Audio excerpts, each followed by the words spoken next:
Hello friends, today we're going to make some recipes that can hydrate you, like coconut water.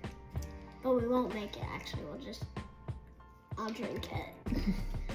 Yeah, so today we are going to do a few different recipes to keep you well hydrated this summer. So what are some of the vegetables that you see? What's this? Tomato. Tomato has a lot of water. You know what else has a lot of water?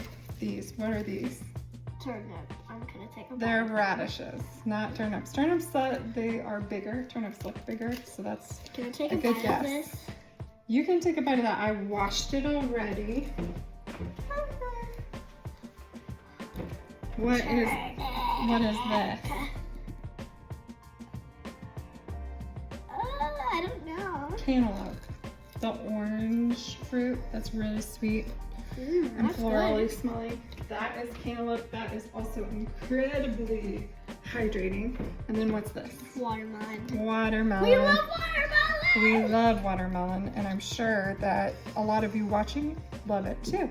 So what we're going to do today is first talk about how to If you're a person who likes turnips, you're welcome to the club. Except it's radishes, right? Yeah. The best way to cut a big watermelon is to have a big cutting board that can handle it. This cutting board has these grooves also, which helps catch all that juice that might come out while you're cutting it.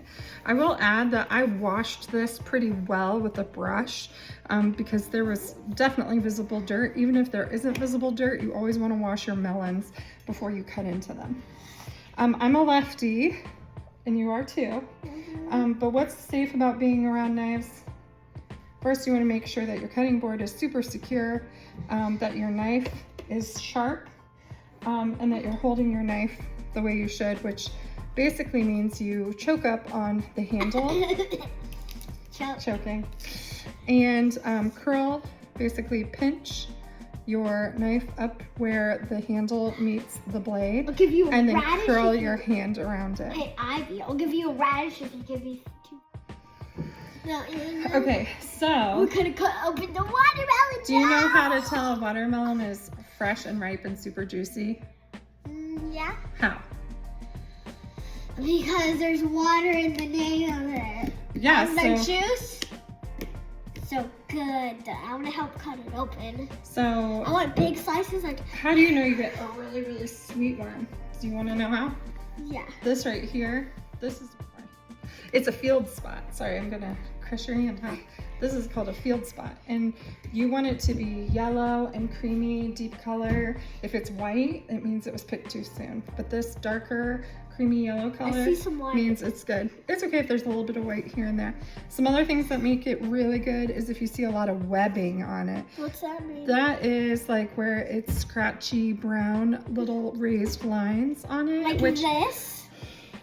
yeah, that's kind of more of just a mark from the actual. My radish is gonna cut it open. Oh my, If it's a real- from the growing process. But another way is by comparing the heft of it with all the other watermelons. So this one was really heavy compared to other watermelons its size. You can also kind of scratch and sniff. I learned that technique recently from a coworker here at the DOE. This one kind of smells just kind of, Can you scratch it for me? I don't have nails. yeah, smells just kind of fresh, right? Yeah, really fresh. Okay.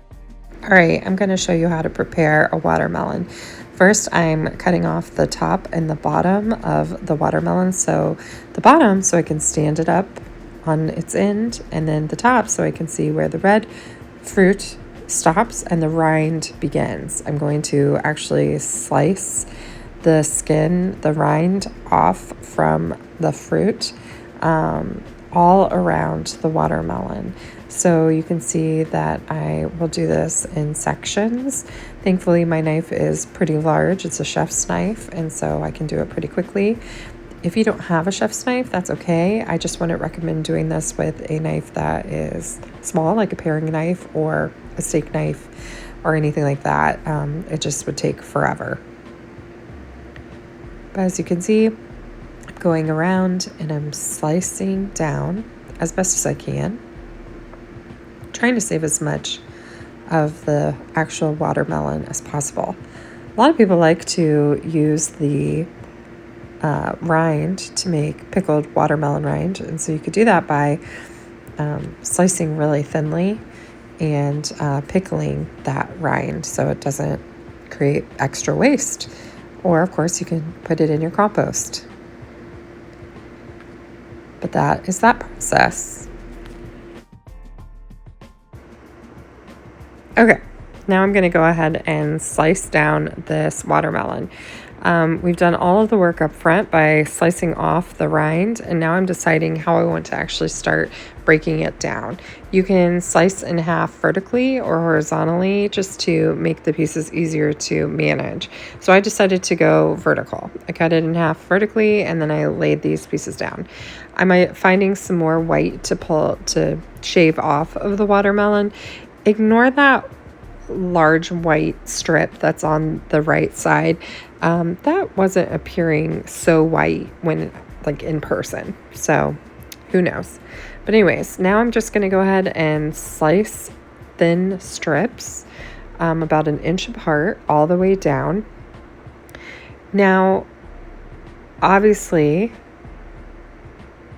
you can see that this is a lot cleaner and super fast once I've taken the rind off.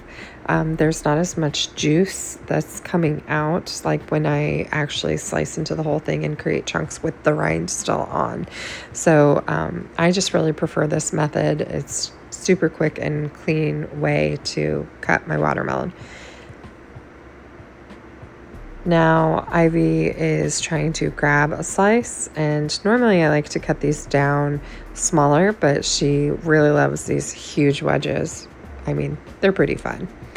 So she's going to eat that. And she likes it.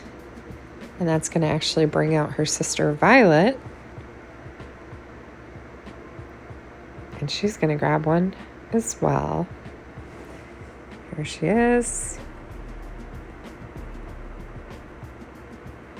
And there we go. So I am going to go ahead and cut it down even more into smaller, more manageable chunks. This will make it easier to store. I am saving some.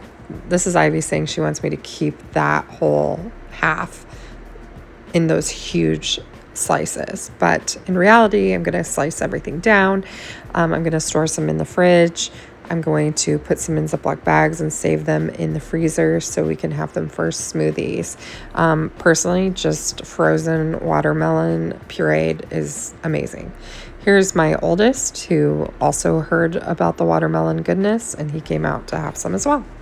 Make sure you watch your fingers when you are using even a paring knife because that's still super sharp.